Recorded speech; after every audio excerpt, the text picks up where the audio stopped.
IVM.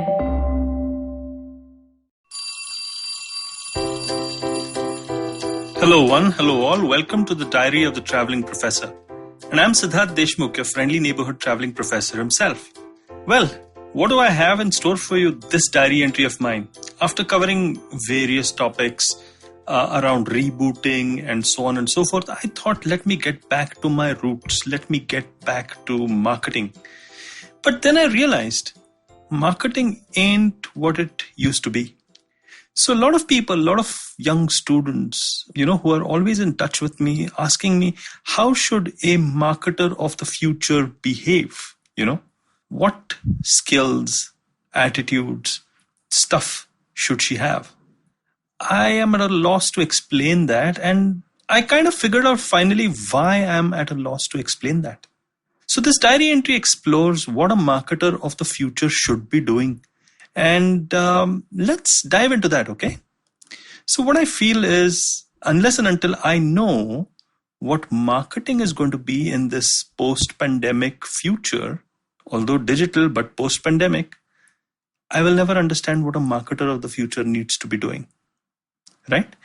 That's as straightforward as that. So in order for me to understand what a marketer of the future needs to have within her skill set, or have a particular attitude, I need to know what marketing in the future is going to be. And so therefore, I need to know what are the businesses that are going to thrive.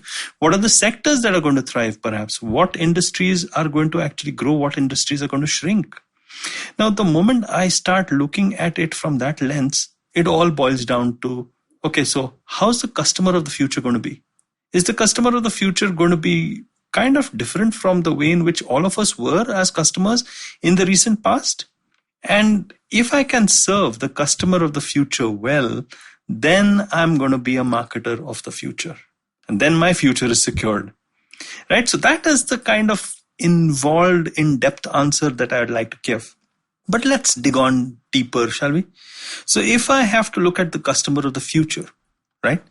Clearly, we are all jacked because of COVID-19, and we've become kind of, a little risk averse. I mean, the extremely foolhardy amongst us will remain extremely foolhardy, but people who were taking a little bit of risk earlier on are now not doing it.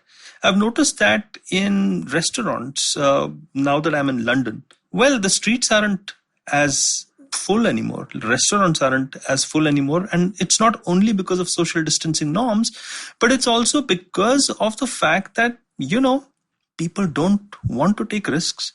People have understood what freedom actually means, and the freedom to party comes later on. The freedom to possibly earn a living, the freedom to support and provide for your family probably comes first. So I guess we are all changed a bit, and we are not going to take any brands woo-woo very seriously. So a customer of the future is going to fall, I think, in two camps. The first camp would be a very transactional camp. So a customer is going to be very transactional. What's in it for me? What's the deal? What's the discount? How soon can it be delivered? Is it safe?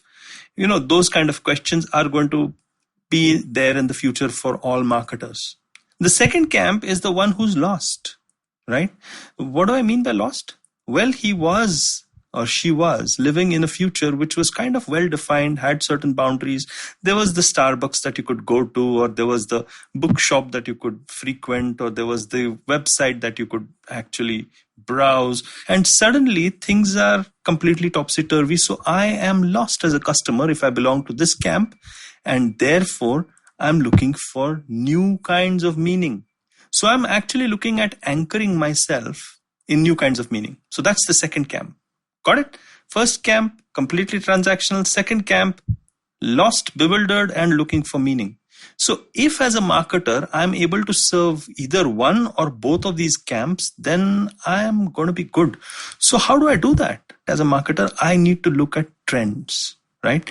So trends in a deeper way, not just what's selling right now or what's hot right now, but trends about the customer becoming more transactional, trends about the customer looking for different kinds of meaning, right? So that's the first part of being a marketer for the future. Okay, be very careful about the way in which you treat trends. Understand trends. Trends are your friend. That rhymes. So, on that rhyming note, that's the second point now. The second point is every marketer has to be a creator. Now, trust me, would I hire an MBA in marketing or would I hire some social media influencer who has the ability to get 1 million views? I'd probably go for the latter now. And the reason is because an MBA can manage the creativity, but can he create the creativity? The social media influencer is creating and is managing his or her own account quite well, thank you, without the MBA or with the MBA. So that actually means that the marketer of the future has to be a quasi-creator. Earlier, marketers were all about, collaborating with agencies and making sure that the right marketing communication hits the customer's doorstep, as it were. But now the marketer might need to create some. The last thing that I would probably end with, a marketer of the future that, is absolutely important, is can create meaning and relationships. Okay, so what do I mean by that? If you're a marketing manager working on Tinder, I better know how to create relationships, but that is a very obvious answer. If I am able to create meaning for the second camp, the second camp of lost souls who are looking for anchors of meaning, and if I'm able to build relationships with my customers, which go beyond the typical brand talk that we typically get in sales spiels or advertising and the rest of it, and build genuine connect, genuine conversations instead of campaigns, right? That's the marketer I would hire in a heartbeat. So marketer of the future? Well, somebody who looks at trends, obviously somebody who's a creator, and somebody who can also develop the right meaning and relationships. Of course, this has got nothing to say on the fact that you need to be digitally savvy and know all the tools and technologies, but that is hygiene, my friend. I'm talking of the marketer of the future, not the marketer of the present. You need to have all those skills and tools and the ability to look at these three things differently. Well, that's the marketer of the future, and I hope if you're interested in marketing, well, you need to consider this very seriously, whether you do your MBA or not. And this is probably the first time I'm talking about something like this. Normally, I stay away from giving advice. Normally, I'm all about making funny jokes on Instagram, where you can see the funny side of me. Or on LinkedIn, I'm making some serious comments. So I will be making some serious comments on this along with sharing my podcast, right?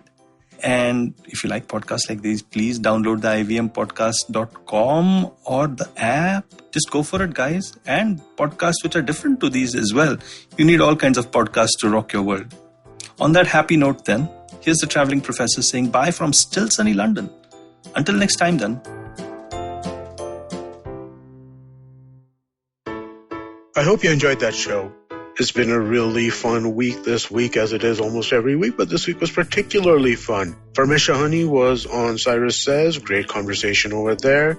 We had a crossover event. Vineet Kanabar, host of the Storytellers and Storytellers podcast, came on Uncle Please Sit. Really interesting conversation about the future of digital content. Besides that, it was the 50th episode this week of Agla Station Adulthood. Congratulations to Ritasha and Ayushi. But yeah, they're 50 episodes down. They had Rekha Jha as the guest on that show. On Advertising is Dead, Varun had the founders of Foxymoron, Suvir Bajaj and Pratik Gupta on. Another really, really interesting conversation. So full of interesting conversations this week, and I hope to see you again next week.